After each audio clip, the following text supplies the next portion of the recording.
Top quality और consistent performance के लिए सिर्फ सिल्वर पंप नाम याद रखना। ಚಿಕ್ಕಬಳ್ಳಾಪುರ ಜಿಲ್ಲೆ ಚಿಕ್ಕಬಳ್ಳಾಪುರ ತಾಲೂಕಿನ ವರದಳ್ಳಿ ಗ್ರಾಮಕ್ಕೆ ಅಕ್ಕಿ ಜ್ವರ ಕಾಣಿಸ್ಕೊಂಡಿದೆ.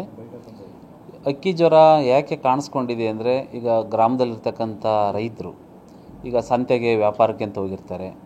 ಈ ಕೋಳಿ ಸಾಕಾಣಿಕೆ ಮಾಡ್ತಕ್ಕಂಥ ಉದ್ದೇಶದಿಂದ ಬೇರೆ ಬೇರೆ ಗ್ರಾಮಗಳಲ್ಲಿ ನಡೀತಕ್ಕಂಥ ಸಂತೆಯಲ್ಲೂ ಕೂಡ ಈ ಕೋಳಿ ಮರಿಗಳನ್ನು ತಂದು ಸಾಕಾಣಿಕೆ ಮಾಡ್ತಕ್ಕಂಥದ್ದು ವಾಡಿಕೆ.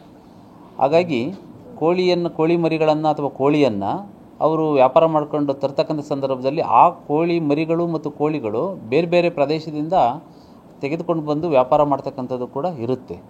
ಹಾಗಾಗಿ ಆ ಕೋಳಿಗಳನ್ನು ಏನು ವರದಳ್ಳಿ ಗ್ರಾಮಕ್ಕೆ ತಗೊಂಬಂದಂಥ ಒಂದು ಸಂದರ್ಭದಲ್ಲಿ ಕೋಳಿಗಳು ಅಲ್ಲಿ ದಿಢೀರ್ನೆ ಸಾವಿಗೀಡಾಗಿದ್ದಾವೆ. ಇದರಿಂದ ನಾವು ಶಂಕಿತಗೊಂಡು ನಮ್ಮ ವೈದ್ಯಾಧಿಕಾರಿಗಳು, ವೆಟರ್ನರಿ ವೈದ್ಯಾಧಿಕಾರಿಗಳು ಅದರ ಸ್ಯಾಂಪಲ್ಸನ್ನು ತೆಗೆದು ಅದನ್ನು ನಾವು ಲ್ಯಾಬಿಗೆ ಕಳಿಸ್ಕೊಟ್ಟಂಥ ಒಂದು ಸಂದರ್ಭದಲ್ಲಿ ಅದು ಭೂಪಾಲಿಗೆ ಕಳಿಸ್ಕೊಡ್ಲಾಗಿತ್ತು. ಅಲ್ಲಿಗೆ ಹೋದಾಗ ಅದರಲ್ಲಿ ಈ ಹಕ್ಕಿ ಜ್ವರ ಇರ್ತಕ್ಕಂಥದ್ದು ಕಂಡು ಬಂದಿದೆ ಅಂತ ಹೇಳ್ಬಿಟ್ಟು ನಮಗೆ ದೃಢಪಡಿಸಿದ್ದಾರೆ.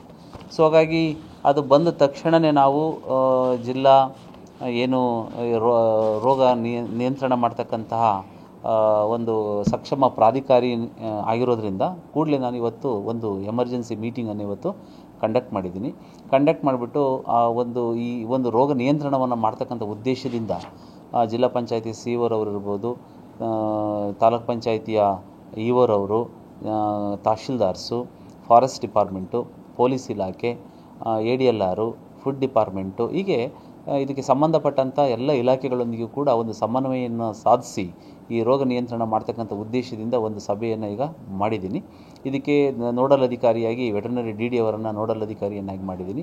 DHO ಅವರು ಕೂಡ ಅಷ್ಟೇ ಪ್ರತಿದಿನ ವರದಳ್ಳಿ ಗ್ರಾಮದಲ್ಲಿ ಸರ್ವೆ ಮಾಡಿಬಿಟ್ಟು, ಈಗ ಆಲ್ರೆಡಿ ಇವತ್ತು ಕೂಡ ಸರ್ವೆ ಮಾಡಿದ್ದಾರೆ. ಸರ್ವೆ ಮಾಡಿದಂಥ ಕಾಲಕ್ಕೆ ಯಾವುದೇ ನೆಗಡಿ, ಶೀತ, ಕೆಮ್ಮು, ಜ್ವರ ಅಲ್ಲಿ ಕಂಡು ಬಂದಿಲ್ಲ. 3 ಜನ ಗರ್ಭಿಣಿಯರು ಇರ್ತಕ್ಕಂಥದ್ದು ಮತ್ತು 2 ಬೆಡ್ ರಿಡನ್ ಪರ್ಸನ್ಸ್ ಇರ್ತಕ್ಕಂಥದ್ದು ಐಡೆಂಟಿಫೈ ಆಗಿದೆ.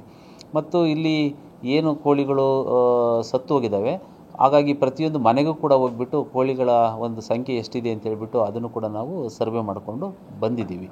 ಹಾಗಾಗಿ ಈ ಏನು ಇನ್ಫೆಕ್ಟೆಡ್ ಆಗಿರ್ತಕ್ಕಂಥ ಏರಿಯಾ ಇದೆ ಅದನ್ನು 1 ಕಿಲೋಮೀಟ್ರ್ ವ್ಯಾಪ್ತಿ ಒಳಗಡೆ ಒಂದು ರೇಡಿಯಸನ್ನು ಮಾಡ್ಕೊಳ್ತೀವಿ.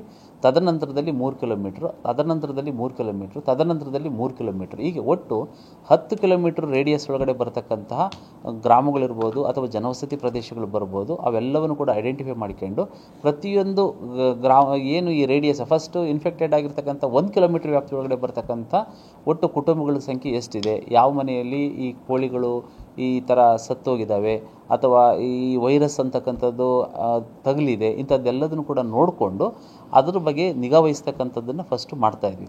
ಹಾಗಾಗಿ ಮೊದಲನೇದಾಗಿ ವರದಳ್ಳಿ ಗ್ರಾಮದಲ್ಲಿ ಇರ್ತಕ್ಕಂಥ ಜನಸಂಖ್ಯೆ ಇಲ್ಲಿ 405 ಜನಸಂಖ್ಯೆ ಇದೆ. ಒಟ್ಟು 96 ಮನೆ ಇದ್ದಾವೆ. ಹಾಗಾಗಿ ಜನರಿಗೆ ಫಸ್ಟು ಅವೇರ್ನೆಸ್ ಮೂಡಿಸ್ತಕ್ಕಂಥದ್ದು ಭಾಳ ಇಂಪಾರ್ಟೆಂಟು. IC ಆ್ಯಕ್ಟಿವಿಟೀಸನ್ನು ಮಾಡಿಕೊಂಡು ನಿಮ್ಮ ಮನೆಗಳಲ್ಲಿ ಯಾವುದೇ ಒಂದು ಕೋಳಿ ಸಾಕಾಣಿಕೆಯನ್ನು ಮಾಡ್ತಿದ್ರೂ ಸಹ ದಯವಿಟ್ಟು ಈಗ ಈ ಥರ ಕೋಳಿಗಳು ಸತ್ತೋಗಿರೋದ್ರಿಂದ ಅದು ಅಕ್ಕಿ ಜ್ವರ ಅಂತೇಳಿ ದೃಢಪಟ್ಟಿರೋದ್ರಿಂದ ದಯವಿಟ್ಟು ಆ ಕೋಳಿಗಳನ್ನೆಲ್ಲ ನೀವು ನಮಗೆ ಕೊಡಬೇಕು, ವಾಪಸ್ಸು ನಮಗೆ ಕೊಡಬೇಕು. ಅದನ್ನು ಕೊಟ್ಟರೆ ನಾವು ನಿಯಮಾನುಸಾರ ಅದನ್ನು ಡಿಸ್ಪೋಸ್ ಮಾಡೋಂಥದ್ದು ಏನಿದೆ ಅದನ್ನು ಮಾಡ್ತೀವಿ. ಈ ಕೋಳಿಗಳನ್ನು ಕಲ್ಲಿಂಗ್ ಮಾಡಬೇಕಾಗುತ್ತೆ. ಸೊ ಹಾಗಾಗಿ ನಾವೊಂದು ಬರಿಯಲ್ ಗ್ರೌಂಡನ್ನು ಐಡೆಂಟಿಫೈ ಮಾಡಿದ್ದೀವಿ. ಅದನ್ನು ಡೀಪಾಗೆ ತೆಗೆದುಬಿಟ್ಟು ಅವೆಲ್ಲವನ್ನು ಕೂಡ ನಾವು ನಿಯಮಾನುಸಾರ ಕಲ್ಲಿಂಗ್ ಮಾಡಿ ಅದ್ರ ಮೇಲೆ ಸುಣ್ಣವನ್ನು ಹಾಕಿ ಅದ್ರ ಮೇಲೆ ಮುಚ್ಚಿ ಅದನ್ನು ಯಾರೂ ಕೂಡ ಡೇಂಜರ್ ಝೋನ್ ಅಂತ ಹೇಳ್ಬಿಟ್ಟು ನಾವೊಂದು ಟೇಪ್ ಹಾಕಿಬಿಟ್ಟು ಅಲ್ಲೊಂದು ನಾಮಫಲಕವನ್ನು ಕೂಡ ಪ್ರದರ್ಶನ ಮಾಡ್ತಾಯಿದ್ದೀವಿ. ಆ ಏರಿಯಾಕ್ಕೆ ಯಾರೂ ಕೂಡ ಅಲ್ಲಿಗೆ ಹೋಗಬಾರ್ದು, ಆ ಅಫೆಕ್ಟೆಡ್ ಏರಿಯಾಕ್ಕೆ ಈ ಥರದಲ್ಲಿ ಒಂದು ಕ್ರಮ ತಗೊಳ್ತಾ ಇದ್ದೀವಿ.